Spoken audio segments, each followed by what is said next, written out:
Bonjour, nous inaugurons ce mois-ci une nouvelle séquence vidéo qui sera régulière et dans laquelle Patrice Van Hersel et moi-même commenterons différentes parties de la vie du journal, de la vie des livres que nous éditons, que ce soit nous-mêmes ou que ce soit avec des auteurs amis qui nous feront partager leur coup de cœur.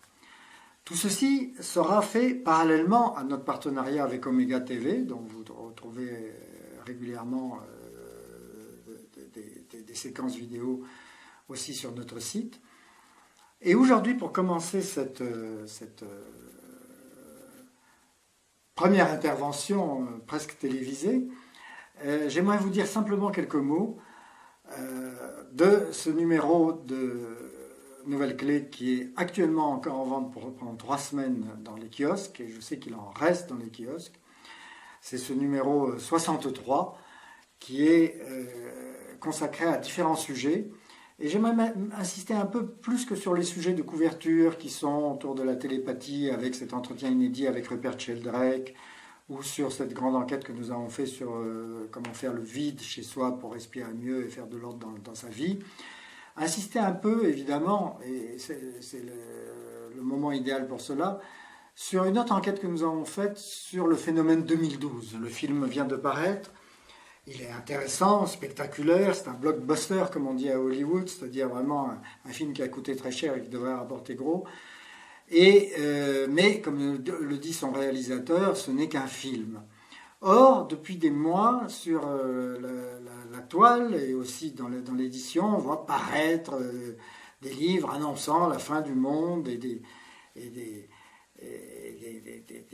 entretiens et des articles sur vraiment cette échéance de 2012 qui serait comme une sorte de point de non-retour où tout devrait se focaliser et où toute la crise devrait s'amplifier, pourrait-on dire, d'une certaine manière. Alors, il ne s'agit pas du tout de discuter le fait que nous vivons une crise écologique qui va être de plus en plus grave, c'est évident, une crise financière, une crise morale, une crise économique, etc., etc. Mais cette espèce de focalisation sur une date précise me paraît très très gênante. Et c'est pour ça que nous avons voulu faire une enquête là-dessus, parce que bon, dans ce cas, il y a d'autres dates qui peuvent être des dates... il y a des livres qui sont parus, par exemple, avec 2030, le summum de la crise écologique, bon, des choses. Mais se focaliser sur une date comme ça précise nous paraît un peu préjudiciable, ne fût-ce qu'à la bonne pensée, pourrais-je dire.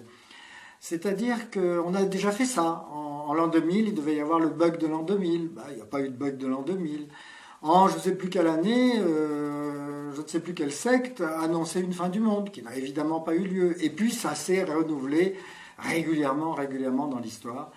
Et donc nous avons fait un point là-dessus qui est assez intéressant et dont ce numéro 63 parle. Voilà. Et puis il y a un autre article que j'aime beaucoup dans ce numéro, qui est celui du grand entretien que nous avons fait avec Jon Kabat-Zinn, qui est l'homme qui a réussi à faire introduire, le médecin, qui a réussi à faire introduire la méditation dans plus de 250 hôpitaux américains. Ça commence à se répandre tout doucement dans le reste du monde et aussi en France où certains grands services, en particulier de cancérologie, commencent à s'y mettre parce qu'ils se rendent compte qu'une méditation intelligente, hors toute religiosité, hors tout dogmatisme, etc., et des exercices de relaxation ad hoc peuvent vraiment réussir à vivre mieux une maladie, à s'en sortir peut-être, espérons-le, mais à rendre les choses plus faciles, en règle générale, et dans un sens psychosomatique, c'est-à-dire qui concerne aussi bien le corps que l'esprit. Voilà, donc ça fait partie de tous ces grands articles dont nous sommes fiers à Nouvelle Clé. Et il est important, bon, franchement, je vous le dis, nous menons un combat, c'est pas facile, la presse a des difficultés, comme tout le monde d'ailleurs actuellement, ce n'est pas la question, mais c'est important, nous offrons tout ce qu'il y a sur le site de manière gratuite, en dehors de ce que vous pouvez évidemment trouver dans la boutique, mais c'est important de nous aider en achetant la revue en kiosque, et je vous le répète, ce numéro est encore en vente pour 3 semaines. Le numéro 63. Sinon, écoutez, il y a Patrice Van Hersel qui parle d'un livre qu'on vient de faire, et d'éditer dans notre collection Essais clés, qui est La mort n'est pas une terre étrangère, qui est une grande enquête sur le phénomène de l'après-vie, menée par un journaliste qui est un grand journaliste, qui était un reporter de guerre et qui, à la suite de la mort de son frère, est parti faire une grande enquête sur l'après-vie dans le monde entier. Et c'est un bouquin passionnant, mais allez voir la vidéo de Patrice. À bientôt.